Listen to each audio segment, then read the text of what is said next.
Did you do your vocal warm-ups this morning? I don't need them. I'm from Chicago. We talk loud. Well, that's good. That's really good. That's really good. Yeah. So, how long have you been doing this for? Me? Yeah. Who's interviewing who here? Well, I just never got a chance to talk to you How long have I been doing what for? in the coin industry. Oh, I mean, I've been collecting since I was 10, and then Uh-huh. I've been here at Old Pueblo for 26 years. And 26 years. my wife and I we bought the business in 2017 from the Ah, original uh, founder owner. So, and it's been downhill ever since. it is not. It's all right. It's all right. We can get into that a bit. I'm gonna do a half a second intro, and we'll have some good content for fun for you too. All right. Hey guys, it's Ben the Coin Geek here with Dean Kinzer, president of Kinzer Coins. Mr. President, how are you? I'm good. Thanks for the formal title. Are you so you're the official officially found on Kinzer Coins, Yep. Kinzer Kinzer Coins on Instagram. Instagram, TikTok, uh, Threads, and Facebook. And then All I the have places. my website, which is www.coins.com. Okay, very nice. So how is TikTok going? It's a interesting, different social media kind of. It behaves differently, and so most of what I translate over there are the short videos that I make of when I get a new coin in and stuff. Hmm. Really, I probably should do a better job of, kind of first person videoing, comments and things like that. But I've just been using it as a secondary platform for the main platform, which is Instagram. Oh, see, that's interesting because I got I got kicked off of TikTok in one day, which is like its own funny story. But I plan on actually going back there someday. But it's like, the content type has to be very different, in my opinion, because it's a different audience. That's correct. So, on Instagram, I'm a little bit more free and easy than I am on YouTube. And then I get to TikTok, I'm probably going to wear makeup. It would be like the whole thing, like you've got to be from the period if you're going to have a Roman coin. There you go. Speaking of Roman coins, so Yeah. your expertise is ancients, Yes, that is right? correct. And So oh, go ahead. do Sorry. you no, do you do you do ancient coins full time, or you have a full-time job and ancient coins is like your side gig? It's a part-time job. Yeah. So I have a full-time job. I'm working operations for a manufacturing company, and the hobby has just kind of turned into an opportunity for me to share with others what I find so interesting, and that's why I'm continuing. I actually have a 1.5-year-old at home, so my time is very precious. But I love the hobby so much, and I have such a passion for it that I make whatever time I can to, you know, communicate what I know about them and what I'm learning about ancient coins at every opportunity that I get. So it looks like you know quite a bit about ancients. At least you put on a good face. So, what have you been collecting a long time then? Well, Is like ancients new you, to you, and you did? How did you get to ancients? like you, I started collecting coins when I was a young person. My dad was an avid coin collector. He was primarily American, so when I was that age, well, Americans. And as I grew up, I stopped paying attention to numismatics. I stopped being involved. I did continue my interest in history. I was a big Civil War buff. I would say in my teenage years, and was actually a part of the Civil War Roundtable when Shelby Foote's books came out, and so there was big audience for Civil War stuff. And then I joined the army, was in combat, was in Kuwait, Iraq, Crete, just kind of all over the world. And it kind of opened my eyes. Like I spent probably 10 months in Nineveh, Mosul in northern Iraq. You went to Uh, Nineveh? I had to, yes, but I was My there. gosh. Babylon, all I the think Jonah Ctesiphon. Jonah didn't wanna go to Nineveh, but you did, huh? Yes. That's pretty funny. So I had a nice connection to ancient times, but at the time I didn't have any relevance to my life or anything. Uh, my dad, when he started getting older, he got ill and couldn't maintain his collections anymore. And so, as he was getting close to passing, I started out in the marketplace, and I went through Americans, and didn't have any heartburn about moving those. And then he had some hammered English coins, which I didn't have any heartburn of getting rid of. Then he was a very Christian man, very spiritual guy, and anything he could connect the Bible to in terms of numismatics, he would. So he at the time had 30 shekels of Tyre. He had the tribute penny. He had a lot of widows' mites, a lot of coins that interacted with or are mentioned in the Bible specifically.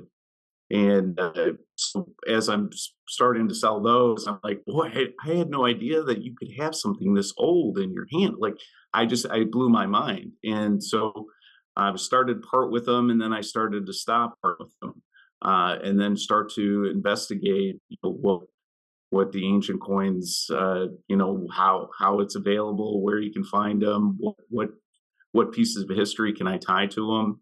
And then that kind of opened my eyes to this world that I didn't know existed before maybe 5 years ago.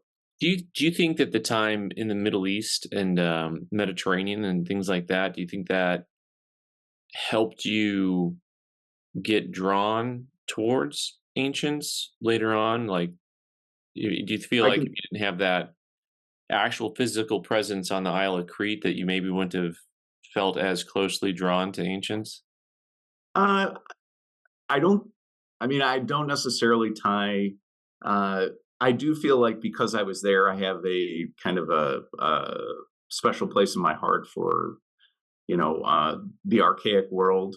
Uh, it just kind of a passion for history was really what drove uh, the interest. Is the crazy thing about ancient coins is there's a million different stories, and I've probably touched on hundred at this point, and so there's so much more to go. Mm, And every time I read a book or learn something, mm, I'm able to tie a coin to it. If you read a book on Alexander the Great, you can go out and find an Alexander the Great coin, and it's meaningful, and you understand the importance, and it really uh, connects in a way that most historical references cannot. Unless yeah, you have a sarcophagus or something in your basement. oh, yeah, so, this is good because this leads me to kind of a thought I've had about whether, kind of the chicken and egg question for coin collecting. Does the history lead you to the coin, or does the coin lead you to the history? In my case, the coin, because I didn't know they exist. And that's really 100%. The business is one thing, and that's just really, it's something I'm passionate about. I like finding things that people like. Uh, but it really connected me. Something that people don't know about, but absolutely should, and something people should be interested in, as far as I'm concerned. And so that's my number one goal, is to try to get as much information out there to people so they can understand what's available to Yeah. them. I think that's one of the things that I found, interesting on some of your Instagram posts is there's definitely an educational element to what you're putting out there. Like, you want to show coins, and obviously you're going to sell coins and buy and sell coins, but also you want to be able to educate along the way. Yeah, absolutely. Yeah, and it's hard to, because so much. It's hard to know everything about everything. A lot of people, I what draws me to a coin is its beauty. In my mind, I think of, is this a relevant person or somebody that's important? Some of my coins, the emperor or king on the obverse was only a king for 21 days, or was only a king for 2 years, and so they kind of come and go in history and disappear. And really, the only tie to them in history is, like, if you Wikipedia Antiochus the Ninth, there's like two sentences, but in my hand I have a portrait of him, you know, and so it's mind blowing to me. Oh, I know. Yeah, yeah, yeah. I mean, the ancients, it's well, in general, anything that you get into, uh, it's that historical connection. When you have the background knowledge, it makes the collecting even more fun and meaningful. And that's why, like, regionally, a lot of people collect their region.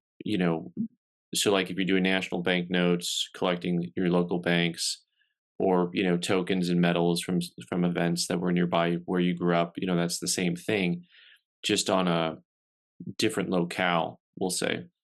Right, absolutely. Yeah. But you collected mostly like US coins when you were in your youth, but Yep, then it that's was correct. when later on it was, you when it was time to part ways with things that your dad had, you're like, these are too cool. I can't Yeah, get rid of these." that's So exactly so right. so the ancient bug is how new for you, would you say? 4 or 5 years. Okay, so pretty fresh. Hmm. Pretty fresh. You're all in. You jumped into the Yep, deep end. that's right. So I'm intrigued about the real martyred question here. You know, raw or slabbed? So for what you would call a traditional collector, I would always say raw. The plastic slab separates you from the connection to history, and I know it's just a case, but it's kind of like going to a museum.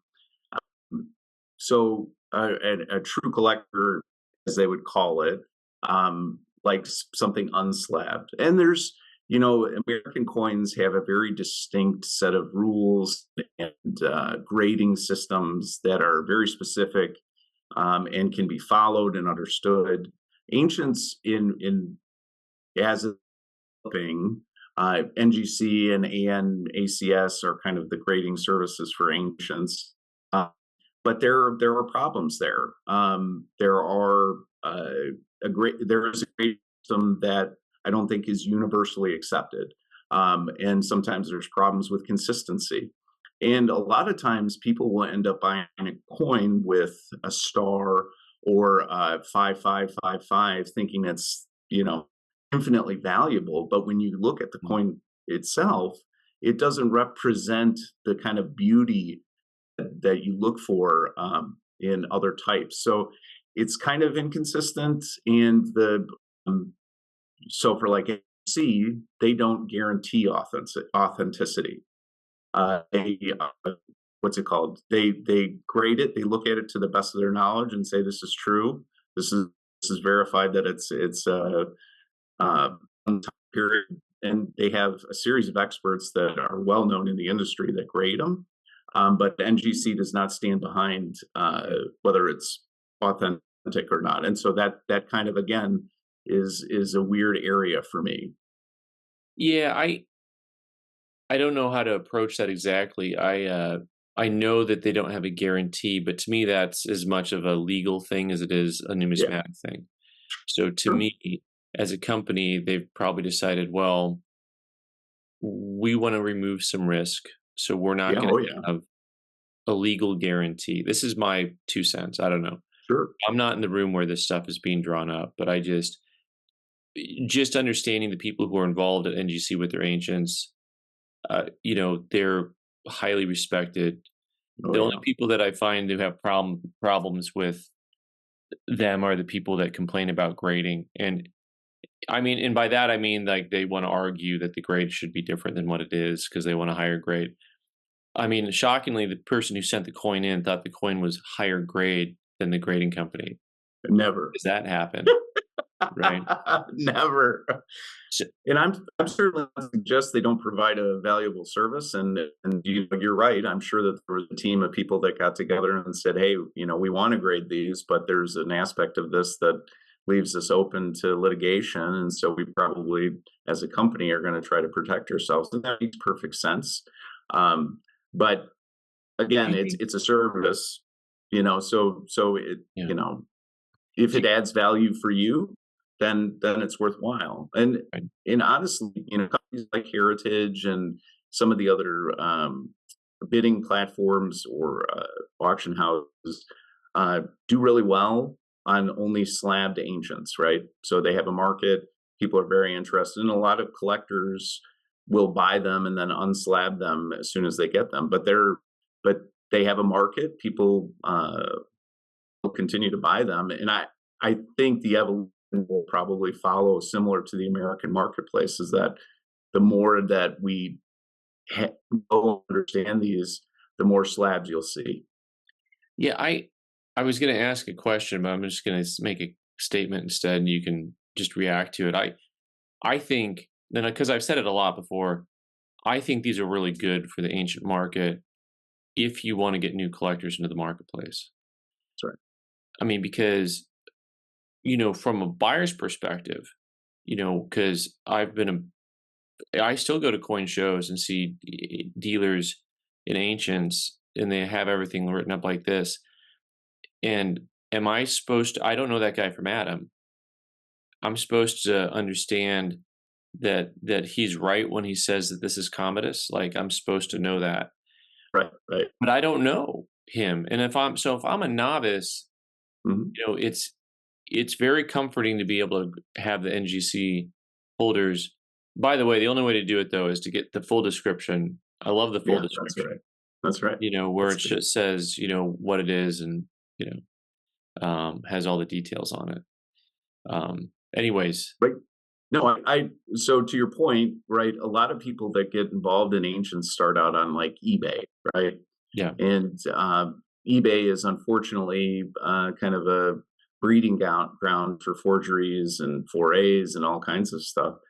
So, in instances like that where somebody wants to buy something quickly, eBay, if you're going to buy something from eBay, I would probably either lean on the fact that they're experienced sellers with a high, 5-star rating, or definitely buy it slabbed. I mean, that's the way well, to do it. eBay and ancients is really the wild wild west. It Like, is. here's where knowledge pays off, in my opinion. Like, in numismatics, it's hard to score some crazy good US coin on eBay. Uh, but I think ancients sell below market all the time on eBay that are real. That's right. And then there's all the fakes that are out there that sell for $5 each and $10 each, and no one should touch them. And because I'll see a common day denarius that I know that at any coin show would cost me $100, and on eBay it might only sell for 40 or 50. Right. So if you have the knowledge, if you take the time to learn about ancients, you can really have fun buying on eBay. And eBay's protection is pretty good, especially if you're buying less expensive coins. Right. Right. I mean, I'm not talking about dropping 3 grand on something that you're hoping is real, because at Well, that point it's not real. No. I can tell you that as an early collector, I went out and a Julius Caesar denarius. Turns out it was from Bulgaria, Mm. and that How was long was he there for? No. well, he was briefly, but not. That was it was a forgery. I actually sent it into NGC. This is early on. Of course, they sent it back saying this is not real. But the mistakes that you can kind of prevent, what I recommend to people that are interested in the collection or ancients themselves is to get involved in places like the Facebook groups. If it wasn't for Facebook and their groups, I'm not a huge proponent generally, but their groups, particularly in the ancients market, is a huge resource of some of the smartest people that I know. The people that I've connected with are historians, opera singers, uh, you name it, doctors, and so they have passion, and you can always feel free to ask questions, connect with somebody, and say, "Hey, does this make sense?" And that's really where I kind of learned to understand the difference between fakes and real. I also built a nice network of people that kind of have your interest in mind when you're looking at something, that they'll say yay or nay, this is probably too much, or you could do better if you hold out. It's a really a wealth of knowledge that you can't get compressed in one area uh, anywhere, as far as I'm concerned. Yeah. So Well, that's always my recommendation. with ancients, I actually like the lack of I like the subjectivity of grades and price points. So, if you get back to the question of slab versus raw, and even in slabbed, you can really, there'd be a lot of wide variation of what you can find something for at a price point. But especially with raw, it's like, do I think this is worth $50, or do I think this is worth 75, or is this like what's so? And it's really countercultural to the coin world in general, which has become run just by data wonks. Like I'm so sick of numbers. Like I'm so sick of everything being about a point on a price sheet. Like that, I don't like. I mean, that's the thing about the U.S. coin market that really bothers me. It just I'd rather it be about, I have a level of knowledge and you have a level of knowledge, and we're going to kind of have a meeting of the minds. I find that a lot more enjoyable, generally speaking, than someone telling me that they saw it on the internet for a certain price, or the sheet says this. I'm like, well, Right. does the sheet have the Yeah. coin? Can you buy it from the sheet? Yes. That's the of that market is vastly different than ancients. There is no price guide. There are reference points that you can use, like websites like AC Search or CNG, one of the largest companies, has a reference guide. You can enter, some reference details about a coin, and then it'll tell you what they've sold it for at their shop or what it's gone at auction from them over the past 25 years. So you'll have some frame of reference as to what a price is, but there is no price guide. I think the author David Sear, who's written some of the most fantastic books on ancients, uh, maybe 20 years ago, 15 years ago, had price guides with his books. Well, that's the only frame of reference in terms of a price guide, and those have gone the way of the dodo a long time ago. I well, this dodo is still around. I if do you have I reference this, I'll make videos about ancient coins, and I'm glad that I don't get too many, ancient guys to chime in and correct me on everything, but I hope they understand the point is to enhance the hobby and let people see what's out there for ancients. Um, but one of my favorite things is just some of the books that are out there. Do you have any real lead-in books for people who are brand new to the marketplace? Yeah, I would say that. So definitely anything by David Sear. He wrote about most periods.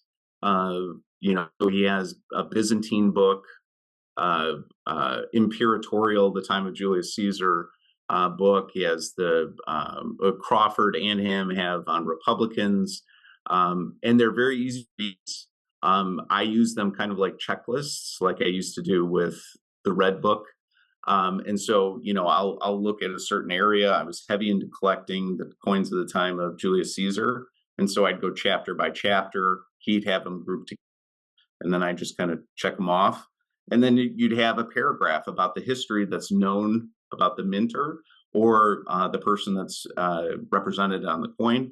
And so you have some understanding of history, and then that will lead you to probably read some more about the person if you have interest, Yeah. if there's known available stuff. I have two go-tos for people on, depending on if they want Roman or Greek, and the Roman book is David Van Meter, Mhm. because that book's just very easy to use. It's Sure. laid out in a way that's very easy to understand. And then after that, the plant book on Greek coins, which has the line drawings. I find that to be just an incredible thing to be able to like reference things based on the visual. Yeah, It's very cool to use. And I prefer the books over the internet because, it's tactile, but also I know where the information's coming from. that's right. That's right. Although your comments on, I mean, CNG and AC search, both very apropos places. That's the different than doing a Google search. That's right. That's So right. just a little different. Well, So and I would tell you, and this is not to crowd your area on YouTube, but me and a couple of numismists, numismatists, numismatists. it's not a great word. It's just I just call them Coin Geeks. It'll be okay. I That's right. It's a thing. But we're doing a podcast, and we're going to try to introduce a lot of the, I guess, reference points, introductory lessons and learnings that we've had as collectors, and just kind of point people in the direction of where to go to find good information. There is no, well, I should say that's not true, but really there's no great database that everybody's aware of that can go and kinds of stuff. I mean, there are companies that are hoarding auction guides and all kinds of stuff to try and scan that in so there's somewhere systematically. But most of that stuff is still on paper physically, and it's not being able to reference that unless you have a friend that Mhm. huge collection of books. And so that's going to be our primary goal: is how do you become an ancient coin collector and do it smartly and not order denarius from Bulgaria. So are you going to focus on Bulgarian Caesar Augustus coins? Are you going to focus on where was I going with this? This is a problem when my brain makes a joke and I say it out loud. Uh, Format wise, so then do you have kind of a format figured out yet, or are you just going to focus on a single type of coin at a time, or a region, Mhm. or like I do think you we have know it. yet? Yeah. Oh, yeah. Yeah. I think we're shooting our first episode on Wednesday, and Nice. I think the format goes is like from the editor's desk. So anything that comes across our desk that we think is worthwhile to you, like I'll probably talk about. I have a Osgrav, which is one of the early um, Roman Republican coins, and it's a cast bronze coin. There you go. Yeah, you got one. Dude, someone was reading my mind. Okay, keep talking. We'll talk about that in a minute. But it's one of the early ones that's 260 grams. So Uh, it's like a fist. What you have yes. is probably standard size, but these This is they got bigger. 94. This one's 94 grams that I have Yeah, here. yeah, and they get How big twice as is big. 264? 264 grams. Oh man, so two and a half times the size of this, just for reference. So yours is the size of your palm, basically, Yep, probably. that's right. Yeah, yeah. And so that'll be something that I talk about and share with people, because again, that's another little pocket history, in the time of the Punic Wars that people don't know about. And then we'll talk about where do I go to find these resources? Mm.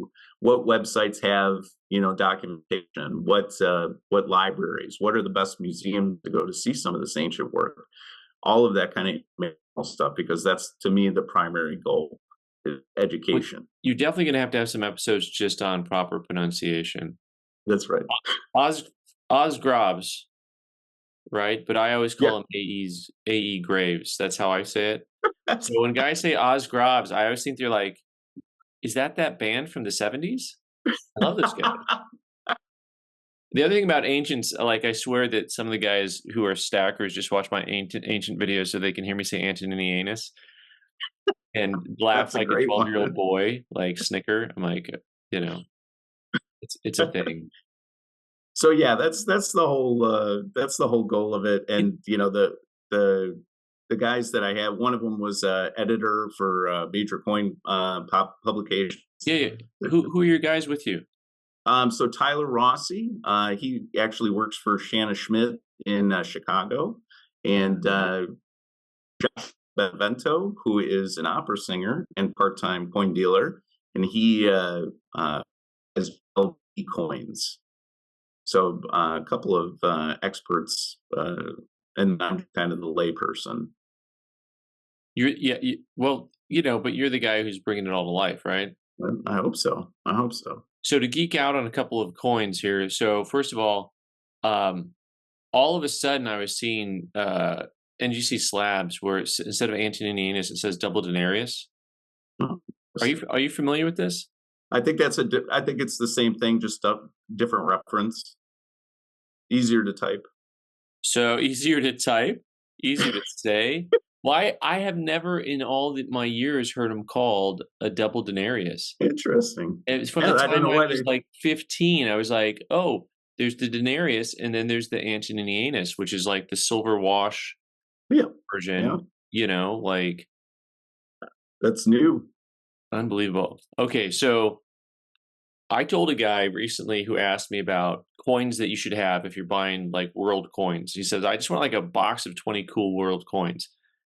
The Osgravs was like on my list. I said, Yeah, I can't believe how cool these coins are. This one has, the head that, it looks like Hercules, Hercules, right? Yeah. Heracles. Another thing, right? You got to learn to speak two languages, right? Because Hercules and Heracles are the same person, and then the other side of this one has the The horse. It has horse. the sun, either sun or star above it. It's probably a comet. Yeah. So, and these guys, this is, as I understand, pre-Roman. Mhm. Truscan is the term that was given to me. That was the term that someone else gave to me. Oh, now I guess now you have to think. You can ask your boys later when the video comes out. You can ask your boys. I would say it's Republican. I don't think I've ever heard of Etruscan coinage. It'd be from Etruria. Um, There's so much out there. I mean, the depth, and I talk to people out rabbit holes, and going down rabbit holes. And so with coin collecting, paper money, anything, ancients like talk about rabbit holes. I remember we had like a 21 volume set on it was from the books were really thin, but there's like 21 of them. It mhm. was from a museum in England. Okay. And it was breaking down by die. Like, I don't need 3rd century AD Roman by die variety, but they did. It Well, was, like, it's the intense. closest they can come to trying to give you count, right? So if you have a die, you have a certain number of coins that were made off that die. So it can give you kind of a estimate as to how many were actually produced. Mhm. How many still exist, God knows. I mean, that's something else. But if you see something with one or two dies, that means there's probably only a handful left in the world, or if there are any. Yeah. But if there's a bunch of dies, then for sure. Before I forget, the name of your new show on YouTube is? It's the ancient coin. Okay, this is perfect time for you to, like, block out. I totally missed the name of it. The Ancient Ancient coin hour. the Ancient Coin Hour. How long is the Yes. show gonna be? Close to an hour. We'll see. Try to limit it. Call That's it a right. half hour and then give them extra. There you go. Yeah. Um, that's cool, and I'm really excited about that. It's there's a need for just really good numismatic content and by humans for humans, because pretty soon AI is going to be making all of this, and it's going Yep. to suck. It's just Yep. going to suck. That's right. It already does. I mean, because they just pull information that's written somewhere else from somewhere else. Nothing about it is verified anywhere, Right. and that's just I'm anyway. sure you saw the legal case where a lawyer submitted documentation that AI generated, and then of course the judge threw it out and said that that's not whatever you wrote here is totally inaccurate. And the guy said, "Well, I'm sorry, I entered it into Chat GBT, and this is what that came back." So submitted to a judge. I mean, maybe that's the new way to date, honey. I'm just gonna, I'll have a chat GBT send my wife some texts and stuff. See how that goes. She'll The be like, big, "You're not the guy I married, and you're definitely not the guy who was texting me. Can I find somebody else, please? That'll yeah. be completely different." So how many? Now I'm gonna sticking with the Osgravs. How many of those do you own? Just one, just the one Just, that I bought. just the big one. Yeah, yeah, it's got the head of Janus on it, the Janiform, where So the two beginning and heads ending. facing the opposite direction. Hand Right. like this would do that. Yeah, and that's based the god Vesta, and it signals beginnings and endings. And so when Rome had wars, the doors to that temple be open, and then if there were no wars going on, the temple would be closed. And so that means a lot to Roman people, and it's probably one of their most famous, I guess, obverses. There's a didrachum from the early 200s BC that has the same form coin, and then there's a lot of others that. So to me, it's like as Roman as it gets. And so I saw it and I thought it was reasonable. Usually those coins go for $3,000 or $4,000 depending on the condition, but I got it for less than that, and I was very happy Oh, with the that buy. sounds like a great deal. I find those to be a really good value in the Oh, yeah. marketplace. I mean, I realize that's a lot of money, but also, I do sometimes I do kind of like a this or that in my mind about which would I rather have, as a value proposition across all kinds. My mind goes across all kinds of platforms, from paper money to US to world. And, I see those. I just think that is for how infrequently I see those, that's a good value even in the ancient world, That's in my right. opinion, because it's like I saw owls run up to like $1,500, and I'm like, these they find like these are bucketfuls of owls, Oh, yeah. like There's Athenian so owls, many which is owls. my symbol. Well, technically it's from a electrum. My Oh, okay. my owl is. I actually have the coin. I don't know. I should have had it with me. I don't have it here. This is good planning. But anyways, the owl is a common symbol. But you compare. For $1,500, do you want an AU owl or do you want an Osgrav? And I'm like, no, no, no question. I can buy an owl any day of the week. Yep, that's So right. I mean, that's how I view it. Yeah. So and that's a value The proposition inside of almost any collector set. You just kind of think that way about, is this replaceable any day of the week? Do I see it once in a while or do I never see him? and that's kind of honestly what kind of got into the selling aspect was one of the things about ancients is there are a myriad of websites. Most of them are dated, I would say, and a lot of it is not. A lot of it you can't find. Like some of the uh, Greek tetradrachms that I have or tetradrachm, um, I can't find any. And it frustrated me to no end, because I'm a person that if I want something, I'm going to find it. And so there's holes in the marketplace of just regular flat fixed price coins that you just can't buy because nobody has any available. Now, a lot of them go at auction, but it's that's a tough game to be in because you could be there on the wrong day and 10 other people are interested and bid it up and it becomes obscene. And so, maybe you get sick that day and you can't be there, right? There's all kinds of reasons you can't get it, but if it's available fixed price, you can always get it. And that was one of the things that drove me to, you know, make my coins available for sale was because nobody else had them at any given time, and it was frustrating to me. One of the coins that I think is so cool is Charlemagne, a denier from Charlemagne. Charlemagne, I wouldn't call archaic, right? He's probably one of the most important people in history. What is that, like 1100 AD? When is Charlemagne? 800, 800. 800 Okay. AD. Yeah. Yeah, yeah. So Okay. So I don't. There's this whole area where it's like nobody wants to own the coins. Ancients, like we stop at 400 AD, man, and then it's like, well, medieval is like yeah, 1100 to 1350, and then like there's a gap. What about these guys? We don't know. It's too feudal for us. Collecting is feudal. How's that for a for corny me, joke? ancients end in 1453. So when the fall of the Eastern Roman Empire, because if you can get a Eastern Roman or Byzantine coin, that still to me is ancient. Even though there's the English hammered pennies and all that kind of stuff from that time period. Charlemagne had King of the Franks, obviously had a big empire, and again that's something that doesn't come up very often, and it seems to me that is one of the most important people in history. and at least in the Western world. Yeah. And so I think that's an important thing. So when I want a Charlemagne coin, and there's a couple different designs, I want to find a place I can get them. So that's why, when I see one that's affordable, I'll buy it and then list it for not much more, so that's the next guy can Yeah. get it. Is that so?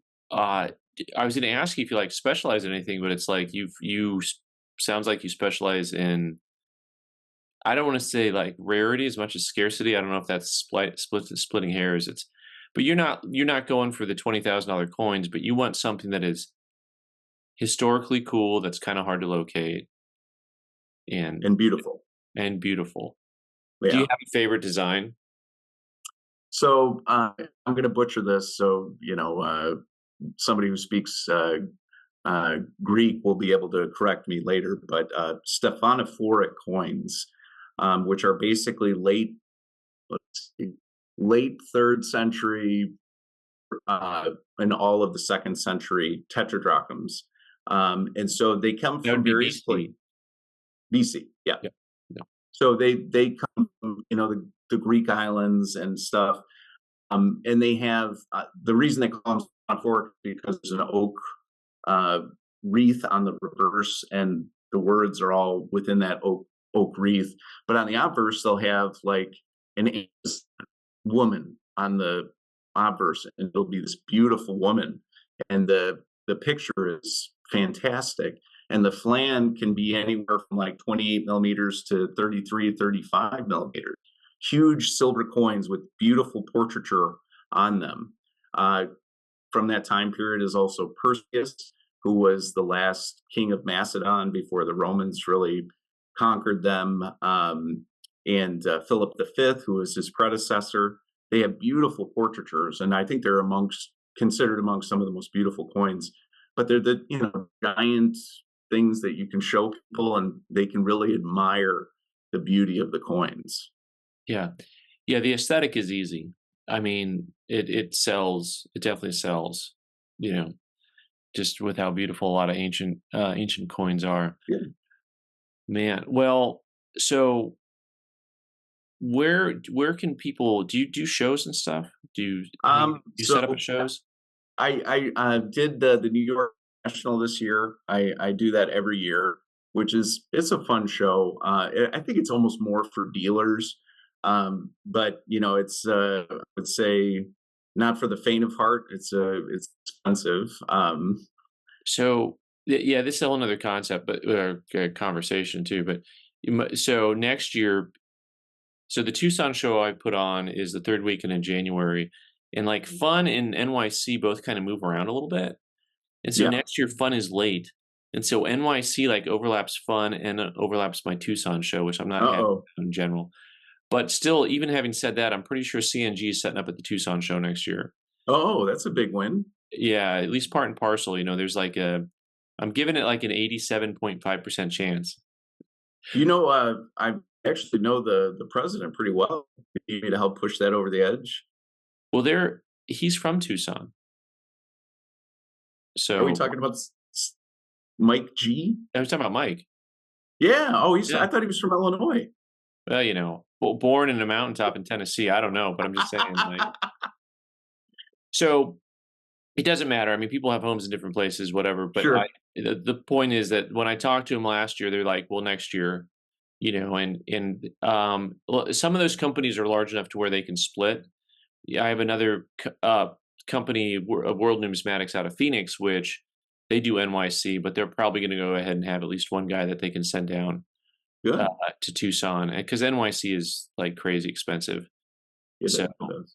it's just Surprisingly, like the flight itself cost me $250 round trip, and it's, you can find a hotel in Manhattan for less than $200 a night. oh, Um, but just the eating and stuff like that can be pretty expensive. you only need so many $40 hamburgers. So I'll tell you, when I started, one of the things that I was always drawn to when I was younger, and I kind of started holding on to a few of them, was the ladies on Roman coins. You know, Uh-huh. so I had a little collection with all of the Faustinas and the Julia Mayas, Yeah. Mimesas. But I had never seen, so I just got this in. This is, can you see Julia, I was just about to say Julia TT. Yeah, that's Juliet rare. TT? They're hard to come Isn't by. that cool? So Yeah, it is. also, you can actually kind of see the coin a little bit, but you can see her braids on the top of her head, which is cool. And I'm pretty sure there's only one design on this because what's cool is in the Roman book, in the Van Meter book, this is my reference for people is, you'll have like pages and pages of history and coins. She Uh, takes up like this much space, including the holy cow. bio. It's like the bio, and then there's like one Aureus, one denarius, one sestertius, that type of thing. So That's a anyway, big win. That's a good and then one. it's like, you know, uh, husband was murdered by cousin, kind of right, and then like uncle took his mistress, died having an abortion. Like it's like those Roman stories are insane. They are. You just They get are. that book and just read. You're like, people think that like the Jersey House Shore Wives or whatever these shows are called nowadays. I don't even know. Like the Real Housewives stuff, like all that crazy stuff. The same thing was going on 2,000 years ago. Oh, Just, yeah. just they Yeah. put them on coins instead of on TV. Augustus's wife is probably largely responsible for the deaths of most of her family members. Anybody that was a threat. So sons, anybody, anybody that came into contact with her that was a threat, even Yeah, into Tiberius. So yeah, and a lot of people think that as much power as Augustus wielded, she wielded. It's just a very yeah. interesting history. She, yeah, she definitely did things. She got things done. She got things done. you know. And then you get into 69 AD and it's like you have four emperors. Yeah, that's a fun one. That's That's like, a that's a rough time. Yeah, yeah. Those are so like, we are just talking about, random things, but like in my head, I can see, okay, so if I'm a collector, what would be interesting to me? Well, the year of the four emperors. I could get all four emperors, and you could probably do it not too expensively. I mean, there's, some of the I'm trying to think of what Otho will cost you 300 to $500, right? Like in right. any condition. Yeah. But the other ones aren't as expensive, No, no. right? And was it Vitellius and trying to think of Galba. Um, so that there is, they're scarce, but they're affordable, Yeah. right? I mean, they're not the Eidmar denarius or something like that. It's something that you can buy, you can look Well, for and find. the nice thing about ancients is, and this is the same thing with coin collecting in general, is I tell people you can collect however you want. Yeah, Don't let anyone tell you how you have to collect coins. that's Like right. that's my little rant earlier about, data wonks and stuff. It's like, there's a certain amount of things that have been, collectors have been conditioned to do and to want. And what I like about both ancients and like world paper money and things like that, you're out. You're kind of, it's the Wild West a little bit still. You still get to do what you want and find things you enjoy. And the coins are so individually different. Hmm. I mean, things were a lot less uniform in strike and in, Oh yeah. you know, uh, so to me, the character of the coin is really interesting Yeah. versus, once again, not to pick on the poor U.S. Morgan silver dollar, but also, there's only so much variety within that genre, Right. other Right. than date and mint mark, but you don't see the massive, you know, die flange cracks and, Oh yeah. No. things of that nature. So, Well, and the other, people have very interesting interests. There's a friend of mine that's on my Facebook that strictly collects Roman provincial coins with architecture on the back. oh yeah, There are people that collect Probus coin because he has a series of animals on the reverse. yeah. There's a number of different little genres that you can get. I mean, it's very satisfying to complete a set, and there's so many sets that you could put together. I mean, it's Yeah. it's part of the excitement. Well, it sounds like you guys can really start something. Maybe you should start a podcast about an ancient coin hour or something like that. That might be good. That would be good. But the reality is, and people ask me this about the YouTube channel, they're like, do how do you not run out of content? And I'm like, how, like, do you don't understand, man. There's so much to cover. And I don't even dive into ancients like you're Right. to. Like, you guys will have an endless amount of content to produce. You have good ideation and you have good professionals to help you clean up the edges, you know. That's right. Yeah. So um do you watch only my ancient videos, or do you watch some of my other stuff too? I generally, and you could take this the right way or the wrong way, but I found you, and generally, like my wife will go to bed and I'll watch until I fall asleep. So I'll just have your stuff kind of on a loop. It's whatever. I mean, I have a open ear to just about everything, but I would say that you are certainly a early, let's see, what is that called? Somebody that's gotten out ahead of the curve. And I Early think that you're, adopter? yeah, early adopter, right? Yeah. And so, that to me is inspirational. I think you do a Yeah. great job, and I enjoy Yeah. watching it. No, I I just appreciate have to that. figure I was curious if you watch US stuff or not. And then sometimes. I was also curious if whether or not, like, you actually liked my ancient stuff, if you're like, "Boy, he's really crazy." Like, Well, so you do what I would do. You talk about the coin itself, yes, and rather than bringing up history and stuff yes. like that, which is where you can get definitely some negative feedback on not knowing or knowing. So sometimes, like on the go ahead. No, well, listen, so you're right, and there's a couple reasons for that. I mean, if I have 20 ancients in front of me, Oh yeah, am I gonna research them all to know? Because I don't know the history back of hand, right? right. And if I try to do that, making mistakes is no fun, because then you really get filleted, Yeah, right? And no, that's besides, the I right way don't to wanna do give it. bad information out, as hard as that is to believe. But, like, I want people that, but the real thing is, in what the ancient guys need to understand, it's the same thing as graded coins. Um, I'm shining a light on an area and I'm getting people to watch. Yes. Like, I meet a lot of guys. They'll come up to me to show. They'll be like, "Dang it, Ben! Now I'm buying ancients. What the heck are you doing to me?" And I'm like, "Gotcha." Right? And I mean, that's the reality, is that Yeah. my content's not created for the historian. You can go to oh shoot, I just lost his channel name. Is it just called Ancient Numismatics? Classical Cla- numismatics. Classical You're talking about Numismatics. Leo. If you want, I mean, fantastic stuff. If you like the history, he breaks it down. He just holds Yeah. the coin, Philip Philip the Arab, and starts talking about the actual history in depth, and that's also what makes ancients so fun. But I'm just a gateway drug, Sure. you And I know. appreciate that Yeah, infinitely because like I said, you're an early adopter. Other than you and Leo, and then more recently, there's a podcast that Aaron Burke puts on. But really, you and Leo are really kind of the or adopters of getting ancient stuff out there. I mean, that to me is the what I like. I mean, obviously, I don't want to more competition, so I have to pay more. But I want people to know and understand that this is a thing, the and that's double-edged sword. I was really funny. I had this conversation with a guy recently. He was like, "Well, I'm kind of waiting for the market to like cool off again. Like, all these people are nervous about the market, coin market cooling off. Like, oh no, oh no."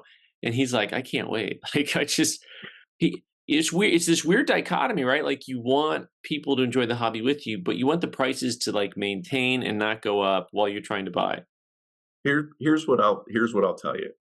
My gut instinct is, and I can't speak anything about Americans, but if I look at, and I just saw a video on this, and I don't know if it was Heritage or who put on a video. It was a 1794 dollar with Liberty on the front with her hair flowing, right? Silver, beautiful, perfect. And they said that something like that goes for like $10 million. And so in my head, I'm like, okay, what could I buy with $10 million? To buy a gold coin of made by Brutus with the knives that he helped kill Julius Caesar on the reverse. That's a small chunk. I could buy a drachma from Mark Antony and Cleopatra, one on each side. I can buy the first coin ever made, from 650 from Ionia. I can buy just this huge lineage of, a portrait of Julius Caesar. All of this stuff to me is still, if that is the going rate for an American coin that's perfect, but also only 230 years old, um, to me, what is one of the most important coins in numismatic history worth, right? And so I think ancients still have a long way to go in terms of going up. I think that people's desire or interest to connect with huge moments in history is not going to go down. And as they realize, I, I mean, honestly, one of the major reasons we have portraits on coins is because Julius Caesar took the act of putting his own portrait rather than a god on a coin. And so that is, and a lot of people think that he was killed because there is this huge historical marker that you can get, and you can get it for a rough one for 1,500. You could get a nice one for 2,500 to 5,000, and then compare it to what you could buy for in a Morgan dollar or something like that. I mean, a very important 2,000-year-old piece of history, or a 200-year-old coin. And I'm not saying that there's anything wrong with that, but I'm just saying that in my mind, there's still a huge gap between what we expect to pay for Americans and what ancients are at. Yeah. Yeah, it just turns into a matter of taste, I think, for most people. I mean, but like I said, if anything, we've turned everyone into an Osgrove collector today. That's my main goal. I should actually just hoard these things.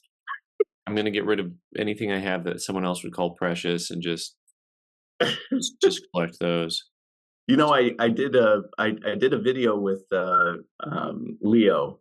I bought a Constantine the Great 1.5 solidus medallion, and so I had to make a video on it, and he did an incredible job. But like that coin, that was probably given out by the man himself or to somebody important in the Roman Empire. So, to me, the chances that Constantine the Great could have actually held that and handed that out to someone, Mhm. or threw it from the back of his chariot or whatever it was, that connection is infinitely. Yeah.